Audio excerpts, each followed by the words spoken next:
Your clown is trying to kill my husband. Yes, I'll hold. Here's your spooky spot on the Playmates Toys, Simpsons Treehouse of Horror, Evil Krusty Doll.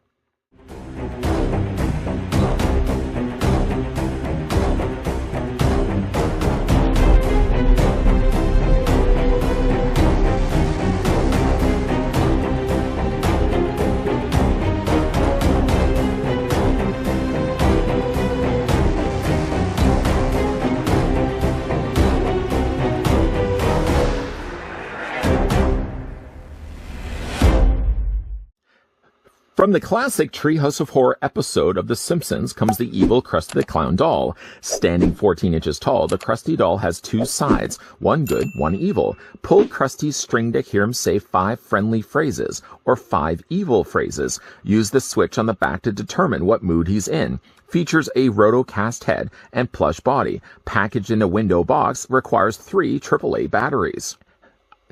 A couple of questions I've gotten from you, the viewers, has been, what's your favorite things to put out every single year for Halloween when it comes to decorating your house? Well, I can tell you one of my favorite things to put out every year is that's the thing you're looking at right now, the 2001 Playmates Toys Simpsons Treehouse of Horror, Evil Krusty the Clown doll. I don't say that, granted, every single time I take this guy out every year. I'm usually going to say I'm bringing out the Krusty doll again, to which I usually get rolling eyes. Why I like this one so much is, first of all, I'm a big fan of the older, not the newer stuff, but the older Treehouse of Horror episodes, and the evil Krusty the Clown doll is one of my personal favorites. I don't even recall where I actually got this doll from originally, but I know it came with a free Frogurt. You can't resist getting a free Frogurt. The evil Krusty the Clown doll, unfortunately, I don't have the box anymore for it. That's long since been thrown away. I've actually looked at this figure already 2 times before, but it's always a fun time if I get the chance to bring back out the Krusty the Clown doll. I'm actually looking at this guy before he goes and sits on my mantle this Halloween. I figured we would have a closer look at him again. Despite being locked away, I have to say he still has held up well pretty good over the years.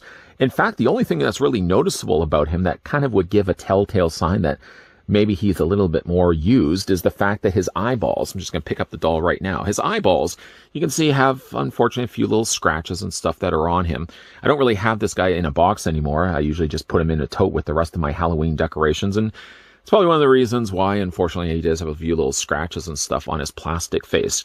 He's got a very hard, probably shouldn't be doing this anyways, the Krusty the Clown doll, but he's got very hard plastic for a head, while all the rest of his body is a very soft, well, all at least the arms and the legs and the lower tummy tum-tum are all plush. The main audio box is, of course, right here, so that's going to be a little bit more of a harder, denser part of his body, but all the rest of it is pretty soft. And like the batting and stuff has held up pretty good over the years. You can even see as well on the side, there's the tag, 2001 Playmates Toys. I think this guy goes for some crazy, stupid money nowadays online. But I'm actually glad I got this guy for the retail price that he was asking for, back probably even when we first came out in 2001. Now, being that, of course, this is also evil Krusty the Clown doll, you can see that he does have serrated teeth. This is probably something good for chomping down on Homer's arm.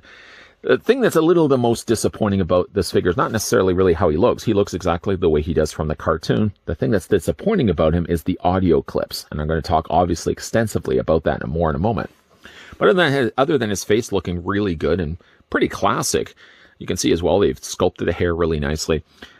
Some of the few little parts you can see have chipped. Some of the paint, unfortunately, has worn off of this. But I got to say, like, for the years that I've had this guy, and every single year that he comes out, he looks still pretty good. I'm glad he's held up as well as he has.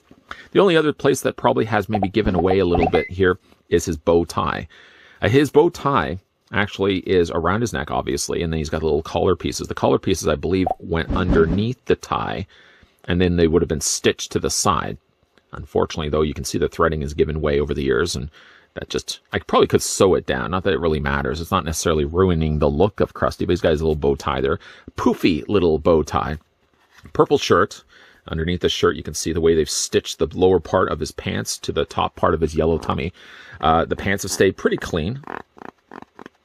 Making vulgar noises here. His pants have stayed pretty clean. I mean, they're not dirty at all. He's got cardboards there on the bottoms of his feet. So he doesn't really have necessarily the means to stand up. If you propped this guy up on his feet, just by the softness of his legs and the weight of his head, he would just basically buckle over. But usually when it comes to displaying him, I just kind of display him like this. on the mantle. Before I actually had a larger house and I was just living on my own, a lot of times I actually just had him sitting on the couch. That's what I like to do. I just like to have Krusty sitting on the couch with me. But yeah, you know, for a full 1-to-1 scale version of Krusty the Clown as an evil Krusty the Clown doll, he does things pretty good. Now, like I said, for his audio clips, the neat thing that Playmates did do was they had a switch between good and a switch between evil. Obviously, here's your real problem. This thing was set to evil. One of my favorite Simpsons Treehouse of Horror episodes. But on the back, though, if we just lift up the shirt, you actually can see as well, he's got some Velcro, so we can open that up right away. I usually every year also remove the batteries for the risk that the batteries could start leaking and being corroded inside. You don't want it to be damaging something like this. So I always, take the batteries out. There's, by the way, on the top, there's an on and off switch. Excuse me. On and off switch at the top there. I've got it currently on, but of course you can switch it to off if you want to. But then right there's the battery compartment. It's a little harder to get at, unfortunately, just because the Velcro doesn't go far enough down. I got a little tickle in my throat.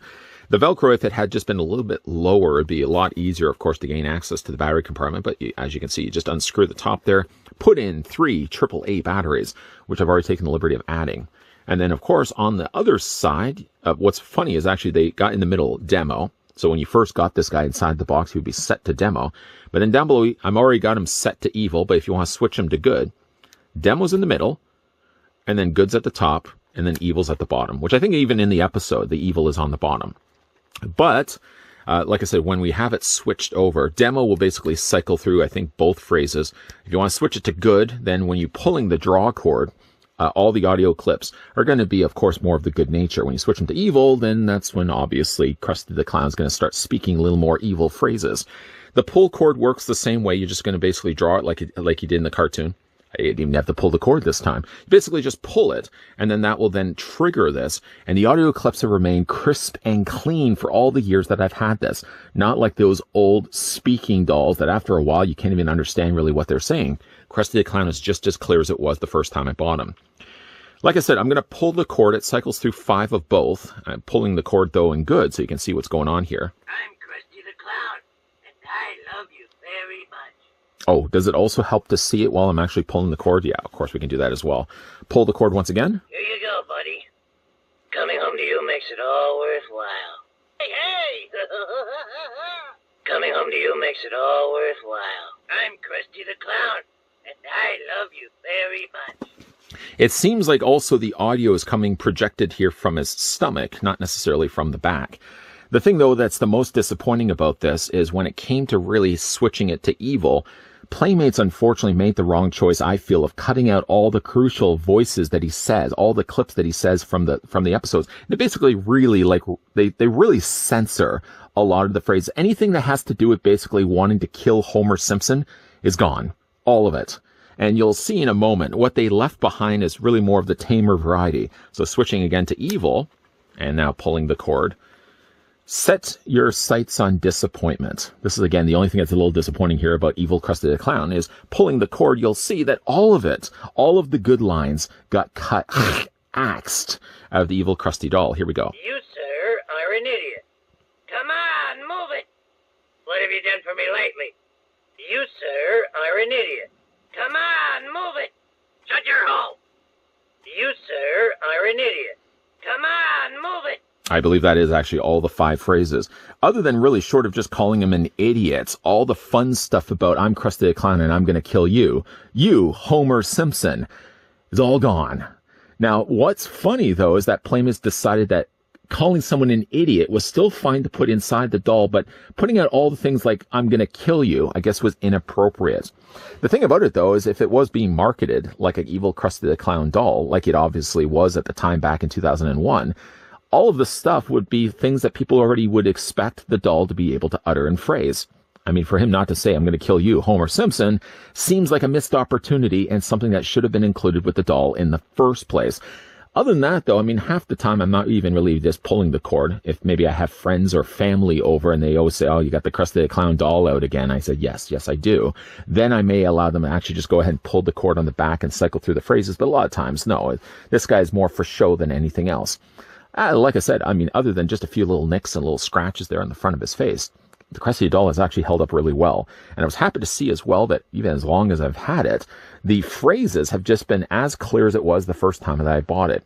Yes, the phrases for the evil side of Krusty are a little more on the more disappointing side of things. I really wish that Playmates would have fully committed to the idea of this being an evil Krusty doll. I'm still happy that I have this guy, and he comes out every single year. I had actually gone through a phase where I thought to myself I didn't even need this Krusty doll anymore.